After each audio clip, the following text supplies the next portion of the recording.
নমস্কার বন্ধুরা, রান্নার রেসিপির নতুন পর্বে সবাইকে স্বাগত। আজকে আমি ইউনিক একটা রেসিপি আপনাদের সঙ্গে শেয়ার করব। সেটা করব ফুলকপি দিয়ে। আপনারা অনেকে অনেক রকমভাবে এই শীতে ফুলকপির রেসিপি তৈরি করে খেয়েছেন। একবার এই রেসিপিটা ট্রাই করতে পারেন। এখানে নিয়ে নিয়েছি বেশ কিছুটা ফুলকপি। সেটাকে ছোট টুকরো করে কেটে মিক্সিং জারের মধ্যে দিয়ে খুব বেশি পেস্ট করিনি, এই আধ ভাঙা মতন করে একটা বাটির মধ্যে আমি নামিয়ে রেখে দেবো। একসঙ্গে খুব বেশি দিইনি, অল্প অল্প করে কিন্তু ফুলকপিগুলোকে এরকমভাবে পেস্টও বলা যায় না, আধ ভাঙা মতন করে এই বাটির মধ্যে রেখে দিলাম। মিক্সিং জারের মধ্যে অল্প অল্প 2-3 বার করে এটাকে আমি একটু ভেঙে নিলাম।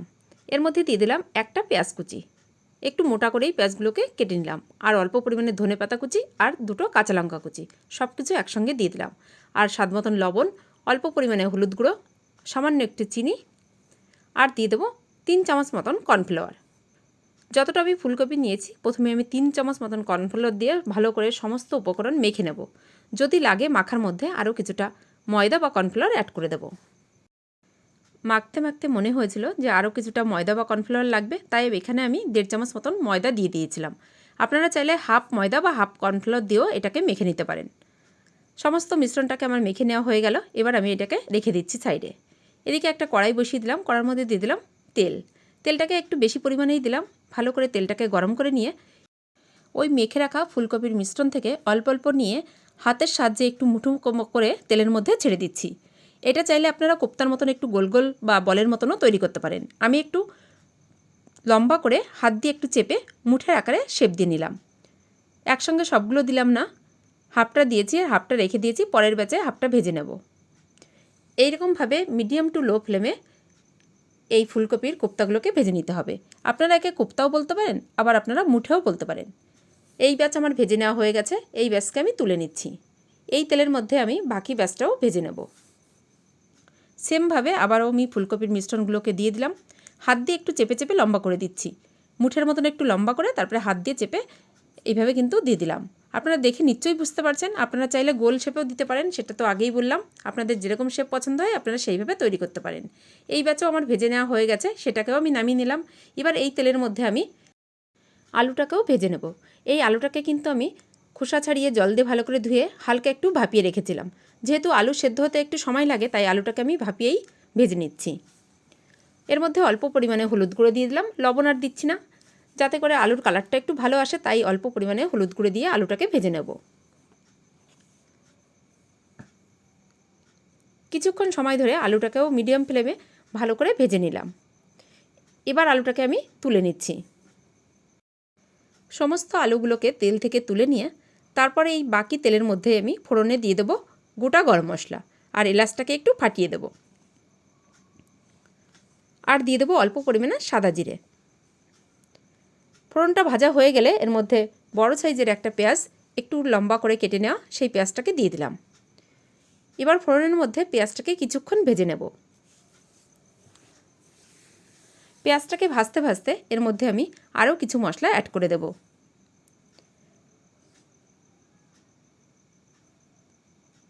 এবার দিয়ে দিচ্ছি অল্প পরিমাণে রসুন বাটা আর অল্প পরিমাণে আদা বাটা, খুবই সামান্য করে, ওই ধরেন 1/4 চামচ মতন।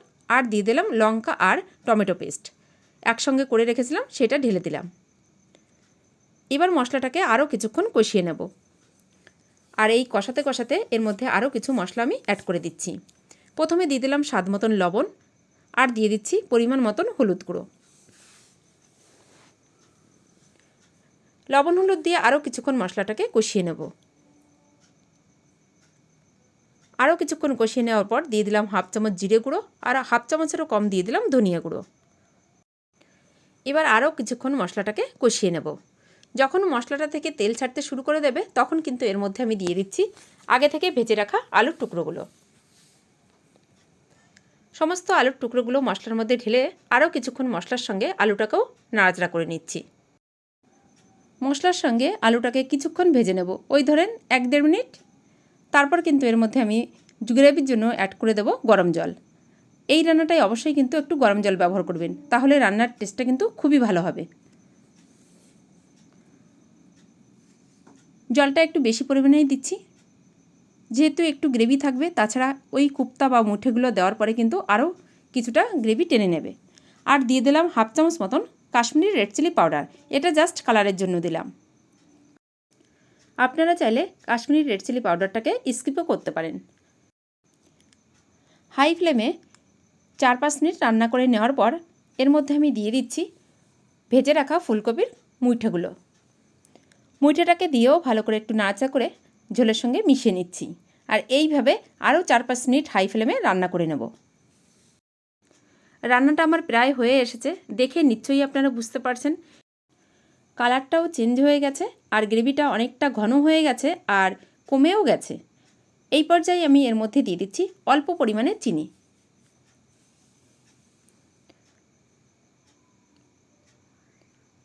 আর দিয়ে দেবো 1/2 চামচের মতন গরম মশলার গুঁড়ো। এখানে আমি গরম মশলার গুঁড়োটা ব্যবহার করলাম, আপনারা চাইলে বাটা গরম মশলাও ব্যবহার করতে পারেন। চিনি আর গরম মশলার গুঁড়োটাও ভালো করে গ্রেভির সঙ্গে নেড়ে মিশিয়ে নিলাম।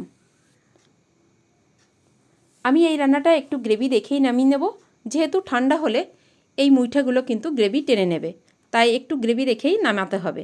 এর মধ্যে আমি দিয়ে দিচ্ছি 1 চামচ মতন ঘি, আর ঘিটাকে দিয়ে ঢাকনা দিয়ে ঢেকে রাখছি আর ওভেনটাকে বন্ধ করে দেব। 5 মিনিট স্ট্যান্ডিং টাইমে রাখার পর আমি ঢাকনাটাকে খুলে নেব। 5 মিনিট পর ঢাকনাটাকে খুলে নিলাম আর আমার এই মুঠে কারির রেসিপিটা এরকম লুক এসেছে। এবার একটা পাত্রের মধ্যে আমি নামিয়ে নিচ্ছি। আপনাদের কেমন লাগলো আমার এই ফুলকপির মুঠে কারির রেসিপি অবশ্যই কিন্তু কমেন্ট করে জানাবেন। যদি ভালো লাগে ভিডিওটা একটা লাইক করবেন আর আপনারাও বাড়িতে এইভাবে তৈরি করবেন। আশা করি আপনাদের সকলের খুব ভালো লাগবে। আর চ্যানেলটা সাবস্ক্রাইব করার অনুরোধ রইল। ধন্যবাদ।